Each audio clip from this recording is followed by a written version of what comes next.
Test tube babies जो हैं हाँ, जिन हाँ। फीमेल्स में हो जाते हैं, इसकी क्या कोई स्पेसिफिक रीजन होती है? क्या वो सरवाइव करते हैं? कितने % चांसेस होते हैं सर्वाइवल के? टेस्ट ट्यूब की तो दुनिया का पहला बच्चा 1978 में पैदा हुआ था वाह। और तब से अब तक, अब इस बात को भी 47-48 इयर्स होने लगे हैं, तब से लेके अब तक इस मेथड की को एस्टैब्लिश होने में और इसके ऑथेंटिक होने में कोई शक नहीं है अब at this point in time. Best age of fertility क्या होती है? दुखता हुआ सवाल है। बेस्ट एज ऑफ फर्टिलिटी क्या होती है?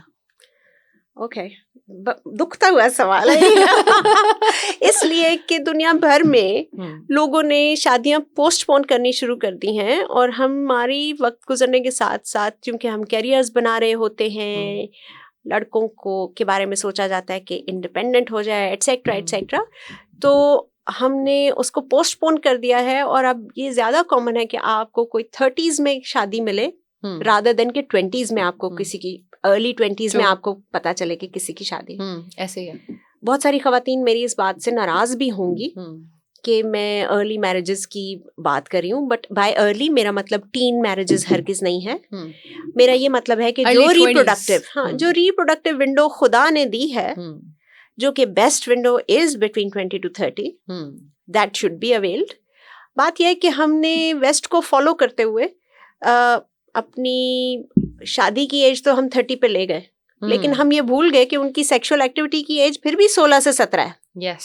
तो आप अपनी यूथ को क्या कह रहे हैं? बंद के बैठ जाओ, कुछ मत करो, अपनी लिबिडो को भूल जाओ, ताले लगा दो इसके ऊपर, और शादी तुम्हारी 30 में ही होगी।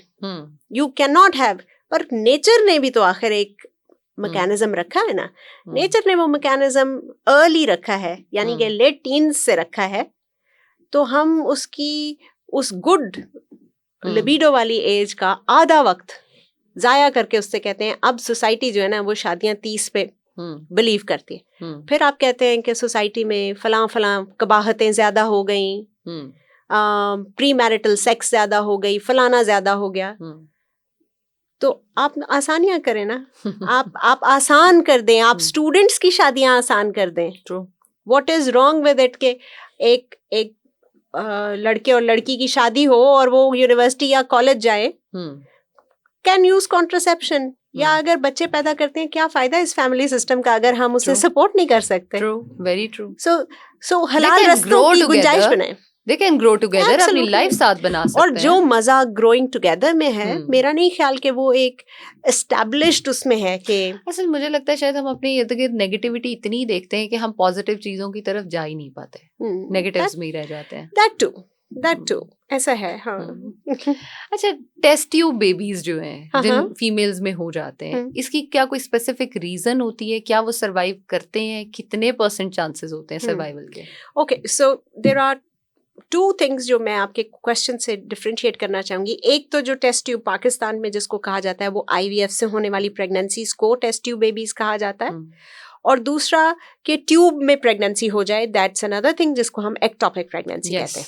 ठीक, अगर एक प्रेगनेंसी ट्यूब में ठहरी है और एक्टोपिक प्रेगनेंसी है, तो एक माँ शायद उसको ग्रीव तो करेगी, उसको लगेगा कि ये उसका एक बच्चा जो है वो जाया हो रहा है। हाउएवर वो उसकी जान को खतरे में डाल रहा है और उसका रिमूवल ख्वाह मेडिकली हो ख्वाह सर्जिकली हो, वही उसका एक वाहिद हल है। ठीक है। और दूसरा रहा बात IVF, ट्यूब्स वाले जो है वो सरवाइव करते हैं बच्चे या करने ही नहीं देते? Like अगर ट्यूब रप्चर कर जाएगी। अगर क्योंकि ट्यूब एक थिन स्ट्रक्चर है, यूट्रस एक थिक स्ट्रक्चर है, लाइनिंग में डिफरेंस है। तो जो ट्यूब्स हैं अगर किसी की दोनों ही वेस्ट हो जाती हैं, स्टिल क्या कोई कंसीव कर पाता है? IVF is a very beautiful way for such people, और उनका सक्सेस रेट आम तौर पर बाकी लोगों से निस्बतन ज्यादा होता है एज कंपेयर जब बायलैटरल ट्यूबल ब्लॉकेज हो। सही है। अब टेस्ट ट्यूब का बता दें। और रही बात टेस्ट ट्यूब की, तो दुनिया का पहला बच्चा 1978 में पैदा हुआ था और तब से अब तक, अब इस बात को भी 47-48 इयर्स होने लगे हैं। सो तब से लेके अब तक इस मेथड की को एस्टैब्लिश होने में और इसके ऑथेंटिक होने में कोई शक नहीं है अब at this point in time. और सर्वाइवल वक्त के साथ बहुत बढ़ गया है। प्रेगनेंसी रेट्स बेहतर हो गए हैं, फ्रीजिंग टेक्निक्स बेहतर हो गई हैं, माइक्रोस्कोप्स वक्त के साथ बेहतर हो गई हैं। जो टाइम शायद हमसे पहले पॉइनियर्स ने गुजारा, उन्होंने बहुत मुश्किल वक्त देखा।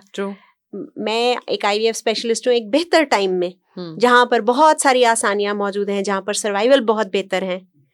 और अगेन मैं समझती हूँ कि देने वाली ज़ात खुदा की है और हम एक वसीला हैं। बिल्कुल। मुझे कभी कोई पूछता है क्या मुझे ये ठीक लगता है IVF करना, तो उसका जवाब मैं ये देती हूँ कि इंसान पैदा हुआ, 2 टांगें दी खुदा ने, लेकिन साथ वो साइकिल भी चला सकता है to get to point A to point B, जल्दी पहुंचने के लिए। सिमिलरली इंसान को कुदरत ने नेचुरल कंसेप्शन के लिए तरीके दिए, अलबत्ता पॉइंट A से पॉइंट B पहुंचने के लिए IVF भी इस्तेमाल हो सकता है। बिल्कुल, जो कि अल्लाह ताला ही की अता की हुई नॉलेज की एक एप्लीकेशन है। बिल्कुल ऐसे ही है। डिफरेंट लाइफ्स में आप देखें, एक जगह पे कई लोग हैं जो IVF से बच्चे कर रहे हैं, कहीं पे बर्थ कंट्रोल का वो मसला चल रहा है कि हम कौन सी पिल्स लें, क्या करें, पिल्स लें। अच्छा, आपने मुझे बताया नहीं कि सबसे सेफेस्ट कौन सा है, क्या बर्थ कंट्रोल, किस चीज को हम पिल्स यूज करें, कॉपर्टी करें, क्या करें? देखें, ये वेरी करता है पर्सन टू पर्सन। हम इसे कहते हैं कि इट्स अ कैफेटेरिया शॉपिंग कि उसमें एक गुंजाइश मौजूद है बहुत सारी चीज़ों की। हम शॉर्ट टर्म देख रहे हैं या लॉन्ग टर्म देख रहे हैं, हमारे ऑलरेडी बच्चे मौजूद हैं, हमें क्या लॉन्ग एक्टिंग रिवर्सिबल कॉन्ट्रासेप्शन चाहिए या परमानेंट चाहिए। कंप्लीट कर ली, हाँ, अब क्या करें? अगर किसी ने फैमिली कंप्लीट कर ली तो उसके पास long acting reversible methods of contraception probably best हैं।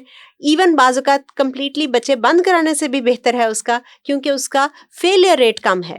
इन मेथड्स में आता है जैसे कि मायरिना कॉइल है या कॉपर टी रखवाना है, इसी तरह बाजू में रखने वाला इंजेक्शन जो इम्प्लानॉन या जेडेल के नाम से आते हैं वो रखवाए जा सकते हैं। इसी तरह डेपो इंजेक्शन लगवाया जा सकता है। So there are multiple methods available जो कि डिसाइड होने चाहिए एक खातून से मिलने के बाद, उसके रिस्क फैक्टर्स को असेस करने के बाद, रादर देन कि मेरी बहन ये कर रही है और मेरी भाभी ये कर रही है, so I want to try that. हम ये बात क्यों नहीं करते कि उसके हस्बैंड ने अपना ट्रीटमेंट करा लिया है तो ताकि मेरी वाइफ को इश्यूज ना हो? हम ये अपनी भाभियों को और उनको क्यों नहीं जाके बताते? Again, vasectomy is a very good method, लेकिन विजेक्टमी के साथ भी बहुत सारी मिथ्स अटैच्ड हैं। लोगों का ये ख्याल है कि शायद सेक्सुअल परफॉर्मेंस पे फर्क पड़ता है, और आदमी बड़े प्रोटेक्टिव और पोजेसिव है अबाउट देयर फर्टिलिटी जब उनकी फैमिलीज कंप्लीट हो चुकी हैं तब भी। और जैसे मैंने आपसे कहा कि आदमी वो चीज़ें सोच भी नहीं सकते जो औरतें आके कह देती हैं, निकाल दो ओवरीज, निकाल दो uterus. So we seem to have a very liberal and casual attitude about our reproductive organs. बाकी हर चीज में हमने औरत को जो है ना वो साइड पे रखा हुआ है और इसमें हमने सबसे आगे रखा हुआ है उसको। ऐसा क्यों है, आप बताएं मुझे आज। मेरा ख्याल है ये भी बहुत सारा बदल रहा है, पढ़े लिखे घरानों में ये भी चीज़ बदल रही है, और इसमें औरत का अपना कसूर है जिसने who has put herself in that position जहाँ उसका ख्याल है कि उसकी अपनी कोई वॉइस नहीं है और उसकी अपनी कोई सोच नहीं हो सकती। ऐसे ही